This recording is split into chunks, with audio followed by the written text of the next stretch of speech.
6 weeks might seem like a long time until the regular season and training camp officially arrive for the Seahawks, but it'll be here before you know it. And now we know when the open dates are going to be for training camp. We're going to be breaking down all those details for fans hoping to go to the VMAC and Lumen Field to see the 2025 Seahawks ahead of the start of the season. Coming up next here on our Blue Friday edition of Locked On Seahawks.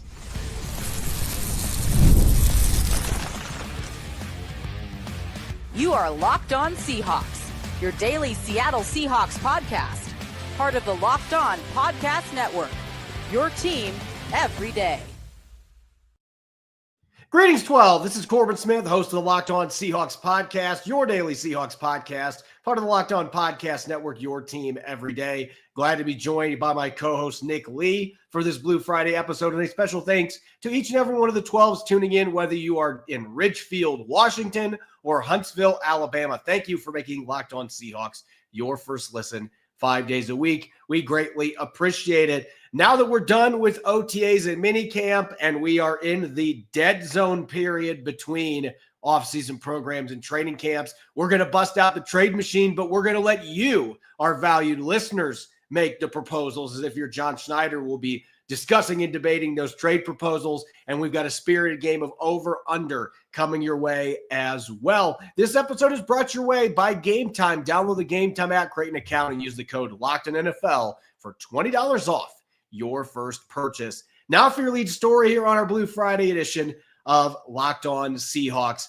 I'm not going to quite go to the territory of saying that this day is a holiday. However, we know that Seahawk fans, if you really truly want to get excited about an upcoming season arriving, there isn't a date that's more exciting than when the Seahawks announce when you're going to be able to jump online, the rat race that is getting your hands on training camp tickets. Now, I will say this, Nick, as somebody that's been credentialed as a reporter that has been at the practices, look, the last few years, they've had tickets available during the middle of training camp because they hadn't been selling them out, which it used to be those tickets were sold out 6 seconds after they started going live.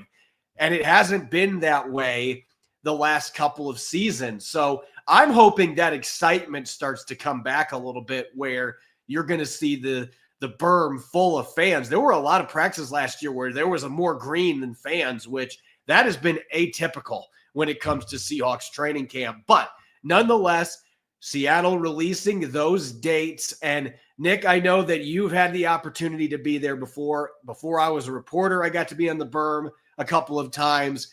It is an experience as a fan, if you're in the area, that you should absolutely take advantage of it. And ultimately, it costs $15 a person. That's it, just for the transportation from the landing. I think that if you're really a football fan and you're excited about the season, especially if you got kids, I think this is a great thing to bring kids to get to see the athletes. There's autographs available afterwards.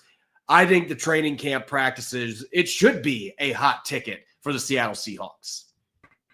Yeah, at least on this one, you can't have season ticket holders sell them to 49ers fans. Sorry, that was an unnecessary shot, but let's be better this year, 12s. Let's be better.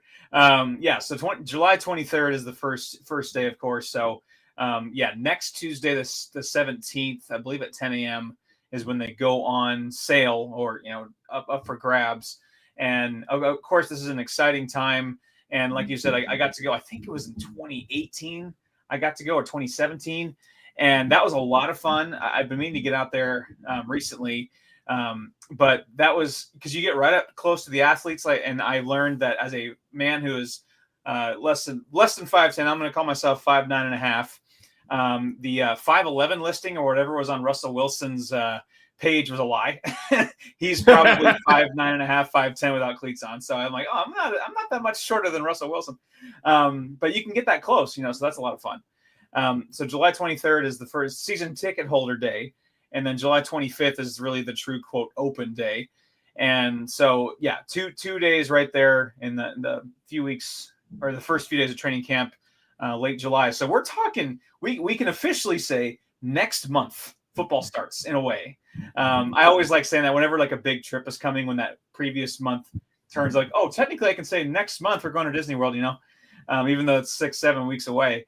And so it's always fun to say that. And as you know, I'm a year-round sports fan where I'm all about the baseball right now. And it's a little hard for my brain to wrap around football possibly starting. But man, we're gonna have a couple, sleep in on summer kind of days here. We're gonna have 4th of July and a few, enjoy some summer. And all of a sudden, football's gonna be here. And I'm already doing a football referee camp at Pacific Lutheran University next week. I mean, it's coming. And as we all know, the NFL is very, very good at making themselves a year-round spectacle. And here we go again, just being excited about announcing dates for practice. Yeah, it's like, announcing the announcement for when there's going to be an announcement of the schedule. Like the trailer. People laugh like, why is that something that's intriguing? Well, the teaser for we're the talking trailer. about it. That's all the NFL needs. And so, yeah, this is, again, being somebody that at one point did get to go to a few practices when I first moved to Washington. I got to go to a few practices to training camp and got to watch. And I was doing some reporting. I was doing some stuff on my own at that point, just trying to break into the business. So I wasn't there sitting as a fan. I was sitting there with a notebook trying to write down stuff, and it was preparing for what I ultimately am doing now. But most people, that's not what they're doing. You're going to just get the environment and be able to see the team for the first time. And the Seahawks do a really good job of mixing in some stuff to make it fun for people. I don't know what Mike McDonald has for his routine, but I know Pete Carroll used to shoot T-shirts out of a cannon, and fans loved that. There was a bunch of other things that they did. But you look at the schedule, there's really 10 open dates, and this is a little less than they've done in the past. There have been years they've had 12 or 13 open sessions. Last year, though, I think they had 10 as well. So maybe this is as many as Mike McDonald is willing to do. Maybe there's a little bit more that he wants to protect in terms of not having fans out there. But you have 10 opportunities to see the Seahawks during training camp, the 23rd, 25th, 26th of July, as well the 28th and the 31st. Get 5 days in July. The season ticket holders get 2 of those days. And then in August, you've got a regular practice on the 1st. Fan Fest at Lumen Field on August 2nd. So that is your glorified scrimmage, and fans get to go to the stadium and you get to watch the team partake in that scrimmage. August 5th, you've got Kids Day, and then there's a big gap because there's a game on August 7th against Pete Carroll's Raiders. Pete Carroll coming back to Seattle for a preseason game. And then you've got August 10th and 12th.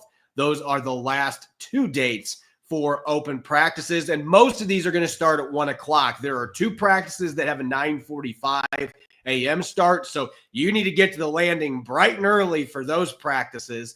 And the Fan Fest is going to start at 6 o'clock in the evening. So that will be under the lights for part of it. So an exciting time for Seahawk fans. And again, those tickets, you reserve them. The $15 is not for the ticket, it is for the transportation. They bring buses over to the landing. They pick you up after you park, and they take you over to the practice facility. You watch the practice, and then you get back on the bus, head back over to the landing, and move on with your merry way. So they've got a pretty good system in place. The construction near the VMAC might make things a little bit more interesting this year, but as somebody that has been there before in that setting, I highly recommend it for Seahawks fans if you are able to get out there for one of these sessions. Again, next Tuesday, 10 a.m., the tickets will be available, and hopefully they fly like hotcakes off the griddle this year because, again, the last couple of years, there's been some practices where it's been kind of empty on that berm, and that never used to be the case during the Legion of Boom era and a few years after that. It was basically the entire berm. You couldn't see grass some of those practices because there were so many people. See if they can get that environment back going into year 2 under Mike McDonald. But again, those are at the Seahawks website. Just search Seahawks training camp, and you can get ready for that on Tuesday next week at 10 a.m. when you can start to reserve your spots for open practices. When we come back, we've got a fairly long break here. It's going to go quickly. We've got a fairly long break till the Seahawks are back in the practice field. But we know that John Schneider has never been a stranger when it comes to still staying busy during the dead time between offseason program and training camp. We're going to bust out the trade machine, but let you, our listeners, dish out the proposals. And we've got some really fun ones that we're going to be diving in. And that'll be coming up next here on our Blue Friday edition of Locked On Seahawks. This episode is brought your way by Game Time. There's nothing like the NBA Finals, the intensity, the buzzer beaters, the fans losing their mind. It's kind of the atmosphere you have to experience live. And this year's matchup, we just got to see an exciting comeback by the Thunder over the Pacers. If you want in, Game Time makes it fast and easy to get seats, even for the biggest of playoff games. Prices on the app actually drop close to the tip-off. And with killer last-minute deals, panoramic seat views, and no surprise fees, Game Time is a total game changer. And with the NFL season coming up, Game Time makes scoring NFL tickets just as easy. You'll find seats for as low as $100 thanks to the exclusive discounts. And with the Game Time guarantee, your tickets are always 100% authentic. They're arriving on time, and you'll always get the best price with fees included. So what you see is what you pay. If you've never used Game Time to grab NFL seats, now's the time. It's seriously a game day upgrade. Take the guesswork out of buying tickets to Game Time. Download the Game Time app, today. Create an account and use the code LOCKEDONNFL for $20 off your first purchase. Terms apply. Again, create an account or redeem the code LOCKEDONNFL for $20 off. Download Game Time today. Last minute tickets, lowest price guaranteed.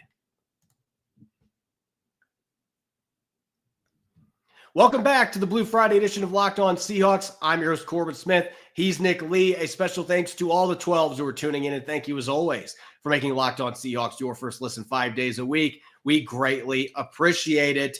We are in the dead zone of the NFL calendar, and there's still going to be plenty of news out there or listicles. This is the time of year where all the listings and the rankings are going to be coming out because there isn't going to be practices. There's not going to be a draft to get ready for. So if there is a dead time in the NFL calendar, it is mid-June towards the end of July.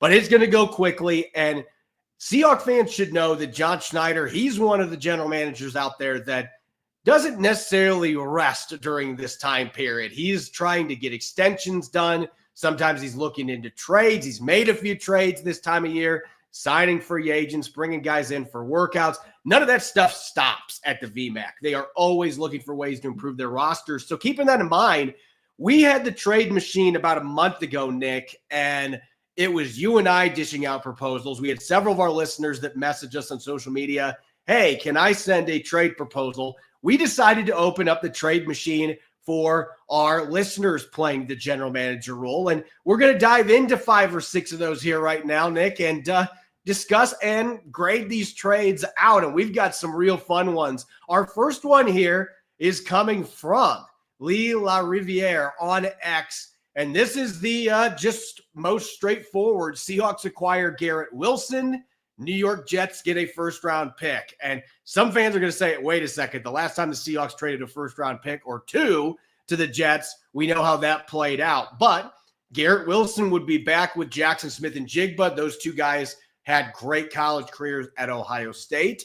And there are still some people that have questions about the receiving core without DK Metcalf and Tyler Lockett. So this would certainly make that group a lot better, putting him with Cooper Kupp and Jackson Smith and Jigba atop the depth chart. Yeah, this is certainly one of those trades where in Madden you're like, ooh, let's see how this looks. Let Sam Darnold toss around to Garrett Wilson and JSN and company. For me, I do wonder if this is a good allocation of resources, and those resources being a first-round pick, especially you got a guy like DK Metcalf, who I know the contract situation, the age situation is a little different, didn't get a first-round pick. Wilson, top 10 wide receiver in the NFL, I think fairly comfortably. 3 straight 1,000-yard seasons despite horrendous quarterback play. So imagine if he had, competent quarterback, competent coaching, what he could accomplish. I'm going to give it a C+ as far as like overall grade, just because first rounder. If I got a first round pick burning a hole in my pocket, if I'm John Schneider, not sure I'd use it on Garrett Wilson. Honestly, I would probably try to package that for a pass rusher or upgrade along the offensive line, or it's just strictly this past couple of years has totally rewired my brain to what is the best allocation of resources. And right now the Seahawks aren't really at a place roster wise, I think, where they can afford to make a deal like this. This is kind of a deal that like a Super Bowl contender makes when they need an offensive boost mid-season, But for a team like the Seahawks, where they are in roster construction, I'm not sure we need to go that route. But it's certainly exciting to think about. Yeah, it's a fun, like you said, it's a fun proposal on Madden. I just think I'm not giving up a first-round pick for a receiver unless it's somebody like Justin Jefferson. Like, if Justin Jefferson becomes available, then I'm willing to talk about first-round picks. I don't think Garrett Wilson is a top 10 receiver, to be honest with you. I think he is in that 11 to 20 range, which is still a really good player, but I'm not giving up a first-round pick for him. I've seen too many drops. I've seen too many games where he kind of disappears. I know the quarterback play has not helped the situation, but I don't know. Sometimes his body language rubs me the wrong way when I watch him play. So first round pick seems too rich to me. If you were talking a second, like what you got for Metcalf, then maybe you can start to have that discussion. But a first round pick's too rich to me. I'm going to give a C- just because I think it's too expensive for him. But I like the idea of the player you're going after there. Next one here, staying at the receiver position, and somebody that local fans are going to know well, this proposal from ZF2917 on X. The Seahawks acquire Jalen Polk, former Washington receiver, in exchange for a conditional 2026 sixth-round pick and guard Anthony Bradford. Listen, Nick, I would give this trade an A- just because I think Polk is a player that has a lot of potential and he can fill a number of voids for the Seahawks. I think he's a guy that can play both on the boundary and the slot. And we'll see. Anthony Bradford's still in the mix for that right guard job. And I just don't know that he meshes with what they're trying to do here with this offense.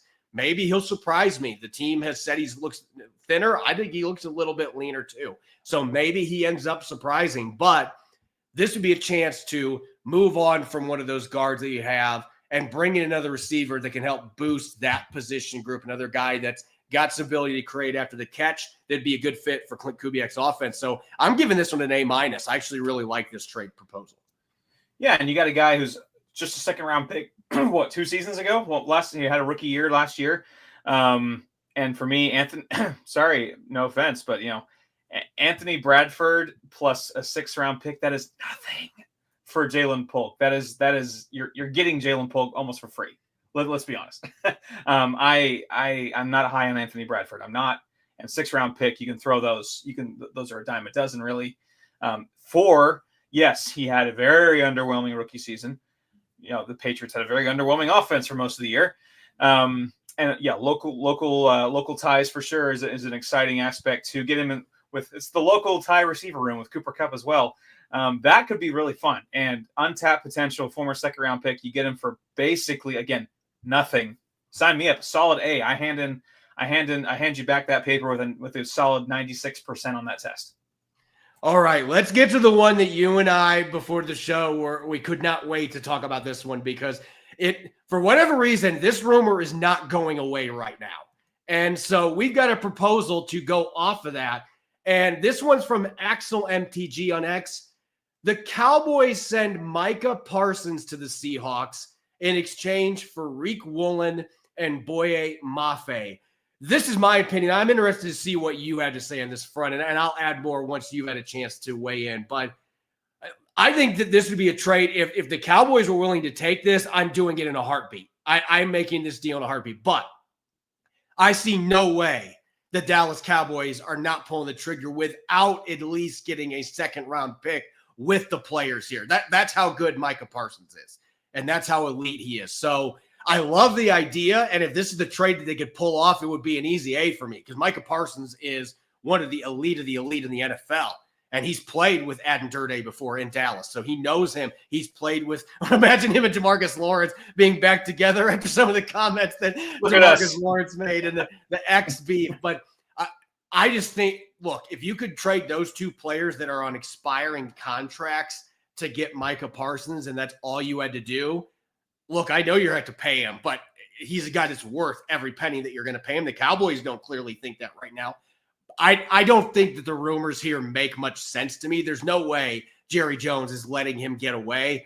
But if he did, this would be a proposal that would make some sense. It would be one of the few trades I would make where dealing 2 players that I like, I'd be willing to do it just because they're not Micah Parsons. Of course not. I mean, he had a down year last year and had 12 sacks. So this whole trade involves all rental players, which I think is pretty weird. And I know this would probably be a trade and sign, and I could see Micah Parsons liking it here. And the Seahawks not wanting to let him get away. If I were to grade this on how realistic I think they could pull it off, that's like a D.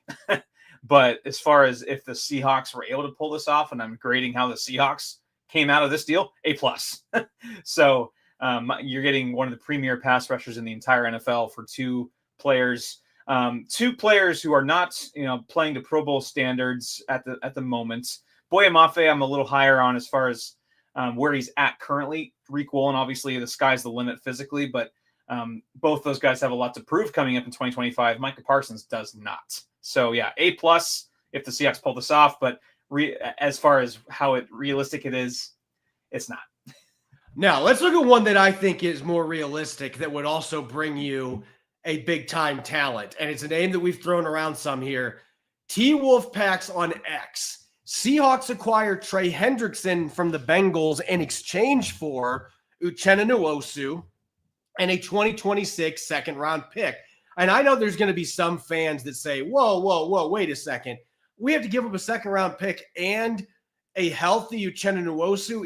The issue here is, how long is he going to stay healthy? And I hope he proves us wrong. I am a big fan of Uchenna Nwosu. He is one of my favorite players on the Seahawks to be able to communicate with as a reporter. He is an accountable guy. He's always forward about things. And I think he's a really good player. But I would do this trade if the Cincinnati Bengals were willing to, because the Bengals would have to take on some of that salary. You'd have a little bit of a salary trade-off there. And look, Trey Hendrickson, there's some people saying, well, he's 30 going on 31. I think he's got 3 or 4 really good years left in him. Like, he's one of those guys that I think pass rushers, guys like him, can age well into their 30s. He's had 17 or more sacks the 2 past seasons. He has been double digits the last 4. I think if you have a chance to get him, Mike McDonald is so good at accentuating the player's strengths. He would find a way to unleash Trey Hendrickson. He absolutely would. And that would not be saying that I'm okay with just dealing with Uchenna Nwosu. I just think that trade, it would make some sense. It would. I mean, homeboy has 35 sacks the last 2 years. That's pretty impressive. For me, this would be like, I'm trying to visualize it as, yes, getting rid of Nwosu, because in a perfect world, you give the second round pick and you pair Trey Hendrickson with Uchenna Nwosu and Dexter Lawrence and all those guys, or DeMarcus Lawrence and those guys. But in this way, is the difference between Uchenna Nwosu and Trey Hendrickson worth the second round pick? I still think it is, honestly. And yeah, obviously there's the uncertainty beyond this year for Trey Hendrickson, which is understandable, but I could see the Seahawks doing a Leonard Williams scenario where, yeah, we play out this thing, but they don't let him leave the building, really. That would be pretty unwise. So yeah, I'm going to give this a solid B+, just because it is a bummer to lose Uchenna Nwosu in this. I'm a huge Uchenna Nwosu fan. If he stays healthy, my gosh, that's going to be a lot of fun.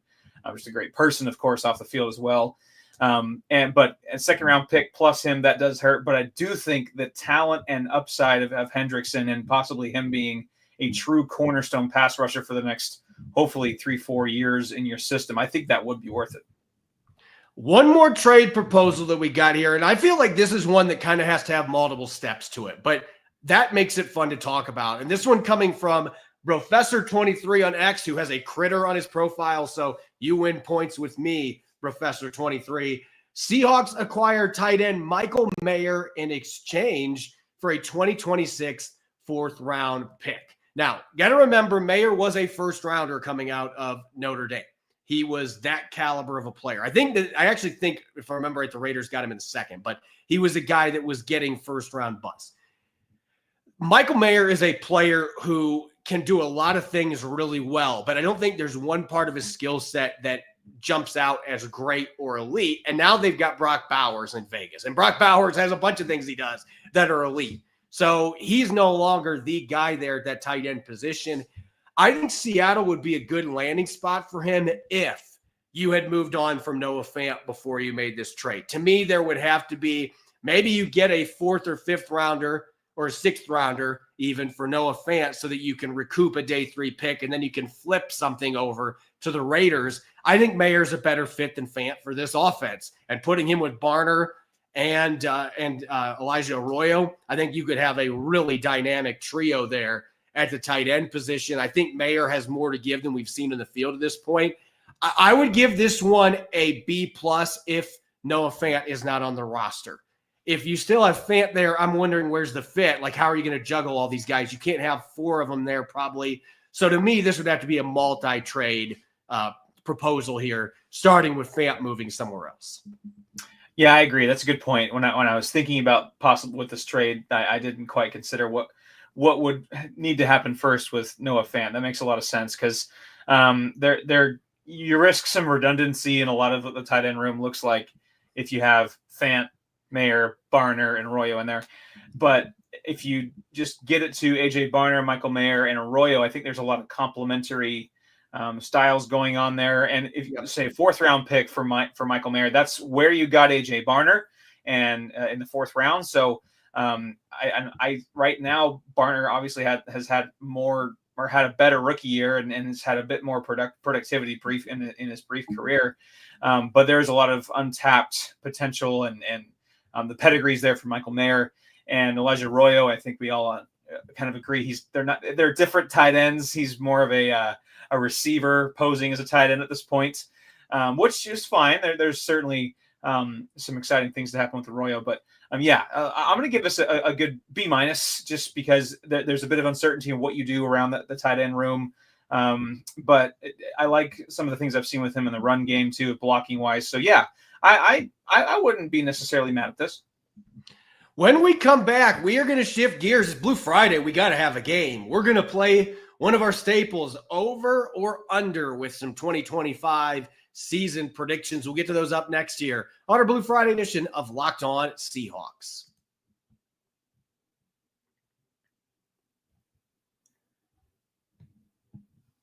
Welcome back to Locked On Seahawks Blue Friday edition. I'm your host, Corbin Smith. Glad to be joined for today's show by Nick Lee. And a special thanks to all the 12s who are tuning in. Thank you, as always, for making Locked On Seahawks your first listen 5 days a week. We greatly appreciate it.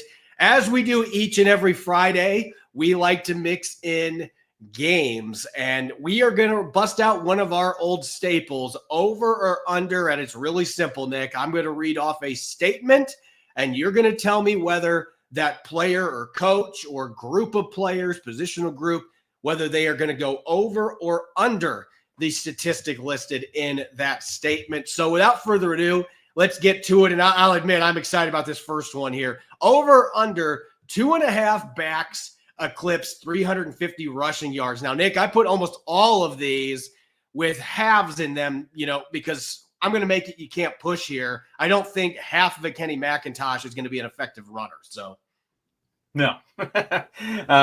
Well, I like when you make me do some homework, Corbin. And I look back at the last time the Seahawks did have 3 running backs who went 350 plus, and that was 2018. So some names like Chris Carson, Mike Davis, and Rashad Penny in 2018. All 3 had 350 plus, with Chris Carson over 1,100. Really good year. I think that was probably Chris Carson's just overall best year in 2018 there. So my problem is are the rations going to be there? There's only so many rations to go around, and the Seahawks do have 2 very good tandem in Zach Charbonnet and Ken Walker. So will enough scraps be left over for somebody to get to 350? Especially, I think the biggest culprit here is the Seahawks have 4 really good running backs, I think, with Damian Martinez thrown there with Kenny McIntosh. So I think I'm going to go under, long story short. Not because I don't think the Seahawks have great running backs. I think they have too many good running backs for this to happen. I could see, Ken Walker getting 900, Charbonnet getting 700, and give me, McIntosh 300 and Martinez 250, 300. I think there's just going to be too many mouths to feed. We usually talk about that in the passing game, but with this new offense and the 2 top talented backs the Seahawks have, I just think they have, and then 4. I think they have 4 solid running backs to where I think that they would kind of steal each other's votes, so to speak. Yeah, I'm going to go over on this one. I think they're going to have 3 backs to get over 350, and I'm going to go as far as telling you who's going to get it done. I believe Damian Martinez is going to be a revelation in this run game. I just think that he fits what the Seahawks are looking for and fitting the identity Mike McDonald wants. And listen, I'm not confident Ken Walker III can play a season without missing a couple of games. And so I think there's going to be games where either Zach Charbonnet or one of the other guys, and this isn't to say that Kenny McIntosh won't make some contributions at some point too. As you said, they've got a ton of talent back there, but I think that when you consider the offense they're going to be running, they're going to run the ball a lot more than they have. I think there's going to be enough rations there. So I'm going to go bold here. And I'm going to say that they're going to go over. Let's get 3 backs over 350 rushing yards. Going to the defense, Nick, 13.5 combined passes defense. So pass breakups and interceptions. 13.5 combined passes defense for Devin Witherspoon. Well, just a quick review. He had 16 passes defense and 1 interception as a rookie, so 17 in this combo. 9 last year, didn't get a pick last year. So this would pretty much be perfectly in between those two, which I think is a very reasonable thing to project. I'm going to go over. I think not that it was a down year for Spoon in 2024. I do think this is going to be another step forward, where last year it was a bit of the adjusting to the adjustments and kind of figuring out where you fit, especially with the new system. He still played very well, of course, but the stat sheet didn't quite, pop out at us. I think this year we're going to see that return. So I'm going to go over. In fact, it might even go over by a lot. I'm going to go. I think he flirts with 20. I'm going to go over. Yeah, listen, you just stole my thunder. I'm going over, and I think he gets to 20 because I think he's going to play a little bit more in the boundary, and I think there's going to be more opportunities to make the play on the football than what he's had the last couple of years. He's still going to get his blitzes from the slot. He's still going to be playing in there to wrap dudes up in the run game. I think he's got a massive season coming up in year 2 with Mike Macdonald. So give me directly 20 there. That's what I've got it above 13.5 by a significant margin. Back on offense, or actually we're going to have a coaching one here. This will be a fun one. Mike Macdonald over or under throws 4.5 challenge flags. And based on what we saw last year, Nick, I don't even know if he brings one out with him to the sideline. This is pretty bold because this would be 4.5 times more than he did last year. 1 times 4.5 because he only did 1 last year and lost it. And I think we were discussing before the show, I think the challenge flag things, it's a little bit of personality mixed with maybe some comfort level. Even just, and I was listening to a few interviews he had like on 710 and everything. It sounds like he is a bit more comfortable in his skin as a head coach in the NFL in year 2. So I could see maybe a couple more coming out his way that way. I'm still going to go under though. Going from 1 to 4.5 or 1 to 5 essentially for an over is a pretty big jump. He's not Pete Carroll. He's not double fisting it here.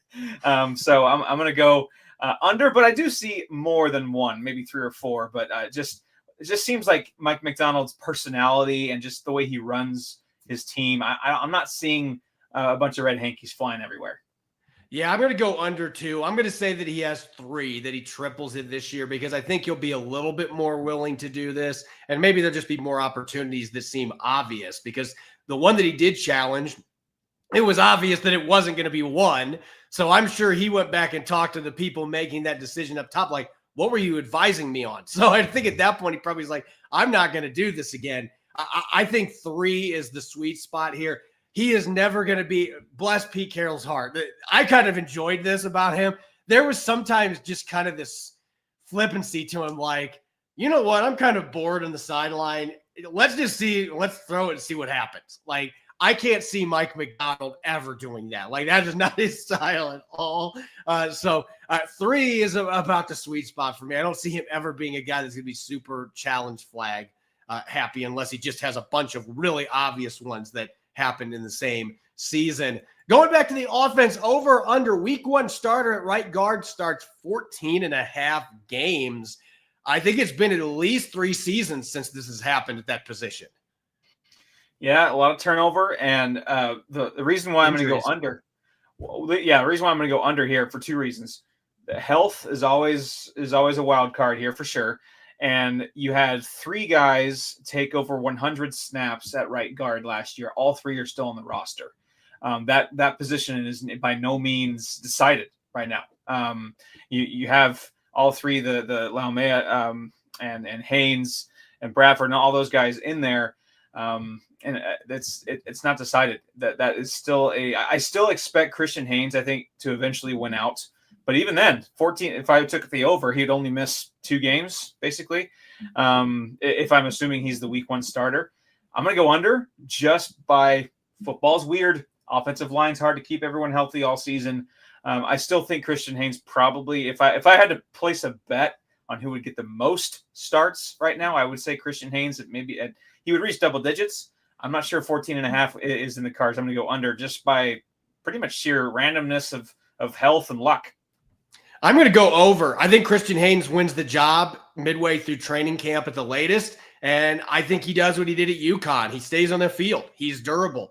And he is going to fit in this system a lot better. They're not going to be having competition going on till week 9, like they apparently did between him and Bradford, even though Bradford started every game during that time. They kept saying, well, we haven't made a decision yet.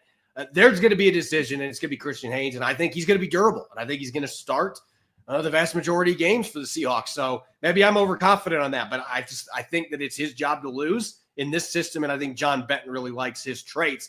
On defense, over under 90.5 tackles for Tyrese Knight. Nick, I'm just going to answer this right now. I'm going to go over it, and I might even go way over on this because he almost got to that number last year starting half the games. I think he is going to get over 100 easily as a full-time starter. So some might say, well, there's only so many tackles to go around. This guy is a tackling machine. He has been since he first got to UTEP.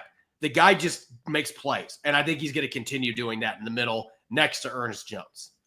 100%. This was the easiest pound the over for me. 88. He was too shy. With not even starting. If he just gets one of Jerome Baker or Tyrell Dodson starts last year, if he just hoovers up one of those starts, he gets to that number. So easily, I think, like you said, I think he flirts with 100. He's a pretty darn good Robin to Ernest Jones Batman. And I see them both flirting with maybe even exceeding 100. Next question, or next over under here. We finally got a special teams 1.5 return touchdown. So that could be kick or punt. Last year, the Seahawks did get a kick return for a touchdown from Laviska Shenault, like a couple weeks before he got cut, because then he had that awful game against the New York Jets. But Nick, over under 1.5. They weren't far from doing it last year. I think they have a lot more talent to choose from in the kick return game, but still getting 2 on kick and punt returns these days is pretty tricky business too. Yeah, there's a little bit of luck involved, but I think another year of Jay Harbaugh, another year of the kickoff rules. Yeah, mixing and matching the roster a bit more with Torrey Horton perhaps being the guy that back there. I'm going to go over. I think they get 2. In fact, I'm going to call my shot. I think they get 1 of each. I think they get a punt and a kick return score. I'm going to go over as well. I'm going 2 as well. I just think they weren't even a good kick return team last year, and they still managed to get one. I just think they're going to be a much better special teams unit overall. And one of my predictions, I think Torrey Horton's going to return a punt for the Seahawks. The guy did it 3 times at Colorado State. I think he's going to return one for the Seahawks this year. Real fast, Nick, our last one. Over under John Schneider makes 2.5 trades between now and the trade deadline in late October. This was probably my second easiest over. Last year, I think I counted 1, 2, 3, 4, 5, 6 trades between training camp and the deadline. I don't think he's going to be able to help himself. I just think I could see him making 3+ trades. You got some draft capital. I mean, not a ton, but you got some fat to trim. You got some holes to fill. I think John Schneider can't help himself but make at least 3. Yeah, I think that we're looking at 4 or 5 when it's all said and done, because this also includes training camp and preseason. And we know historically that he has swung a lot of trades at the end of the preseason, swapping somebody from a position that might be overloaded to get a player that can help out a weaker position. He's been very good and active doing that over the years. And the deadline of the Seahawks are anywhere near the hunt.